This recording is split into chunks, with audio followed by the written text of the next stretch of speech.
నమస్తే, welcome to 99 TV. అస్సాంలో ఒక ఏపీ మహిళా డాక్టర్ ఆత్మహత్య చేసుకున్నారు. కారణాలు ఏంటో తెలియట్లేదు.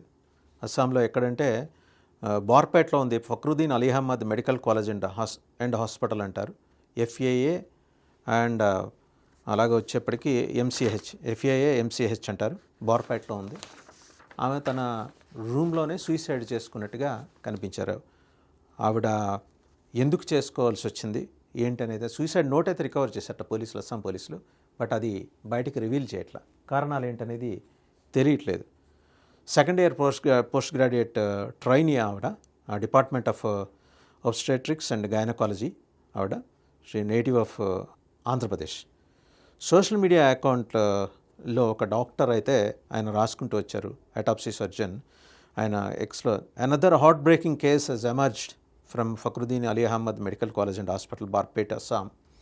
A second-year postgraduate trainee in the Department of Obstetrics and Gynecology and native Andhra Pradesh was found dead by suicide in her hostel room అని ఆయన రాసుకుంటూ వచ్చారు. ఇంకా ఆయన ఏం మెన్షన్ చేశారంటే, this is not the first such incident at FAAMCH అంటే Fakhruddin Ali Ahmed medical కాలేజ్లో 2025 January 22 third semester PG resident doctor was found dead by suicide inside his hostel room అని కూడా చెప్పారు. ఈమె కాదు, ఈమె కన్నా ముందు January 22 ఒక థర్డ్ సెమిస్టర్లో PG resident doctor, third semester చదువుతున్న పీజీ రెసిడెంట్ డాక్టర్, ఆయన కూడా సూసైడ్ చేసుకున్నారు, హాస్టల్ రూమ్లో కనిపించారు.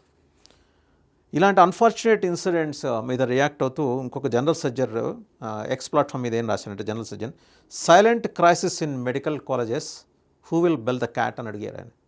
ఎవరు గంట కడతారు, ఇదే నిశ్శబ్దంగా ఉంది ఈ క్రైసిస్ ఏంటనేది మెడికల్ కాలేజ్లో.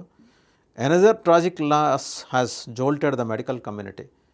మెడికల్ కమ్యూనిటీలో ఒక ఫ్రైటనింగ్ అట్మాస్ఫియర్ వచ్చేసింది. మొన్న చూస్తే ఏమో థర్డ్ సెమిస్టరు, ఇటు చూస్తే ఏమో second year post graduate student ఈమె, అటు ఆయనేమో థర్డ్ సెమిస్టర్లో ఉన్నారు. ఎందుకు జరుగుతుంది, పైగా హాస్టల్ రూమ్లోనే ఎందుకు సూసైడ్ జరుగుతున్నారు అని చెప్పేసి ఆయన అడుగుతున్నారు. Behind the prestigious walls of medical college lies a toxic ecosystem ఉంది అంటున్నారు ఆయన. Particularly for postgraduate residents, junior residents are often treated not as learners but as tools. Salient observation. వీళ్ళని జూనియర్ రెసిడెంట్స్ని జస్ట్ లెర్నింగ్కి వచ్చిన వాళ్ళలాగా చూడలేదు, వాళ్ళని టూల్స్ లాగా, ఒక ఉపకరణలాగా వాడేస్తున్నారని. Used, overburdened and spoken to with arrogance by some senior residents and consultants. Senior residents తిట్టటము, దూషించటము అండ్ ఆరోగెన్స్ తోటి బిహేవ్ చేయటం, కన్సల్టెంట్స్ కానీ సీనియర్ రెసిడెంట్స్ కానీ. Many PGs endure this quietly out of fear and systemic helplessness అనేది ఆయన mention చేశారు. From being forced to cover for others to being denied adequate rest or made to carry the entire load of departments that are poorly managed or apathetically run. ఇంత load తీసుకొచ్చి, work load తీసుకొచ్చి మీద పడుతున్నప్పుడు వాళ్ళ మీద ఒత్తిడి వాళ్ళ ఆత్మహత్యలకు కారణమవుతుంది. అండ్ పూర్ ఇన్ఫ్రాస్ట్రక్చర్, కావాల్సిన అడెక్వేట్ ఫెసిలిటీస్ లేకపోవడం, అన్నీ కూడా ఇలా మెడకు చుట్టుకుంటున్నాయి. ఈ ఒక్కటే కారణాలా, ఇంకేమన్నా ఉన్నాయని కూడా ఆయన అడిగారు ఒక general surgeon. He went on to highlight the hostile environment that resident doctors face daily. చెప్తున్నాడు రెసిడెంట్ డాక్టర్స్ ఎలా ఉంటుందని. While medicine is inherently demanding, the unnecessary and inhumane burdens placed on PGs are neither educational nor ethical. ఏంటండి ఎక్కడికి పోతుంది ఈ వైద్య విద్యా వ్యవస్థ? ఎథికల్గా అన్నా ఉండాలి, ఎడ్యుకేషనల్ లెవెల్లో అయినా ప్రూవ్ చేసుకుని ఉండాలి. The behaviour of many seniors ranging from neglect to outright humiliation అంట.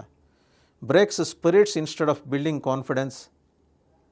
ఏది వీళ్ళు అలా బిహేవ్ చేస్తే లెర్నింగ్ కోసం వచ్చిన వాళ్ళు మానసికంగా ఎలా తట్టుకోగలుగుతారు?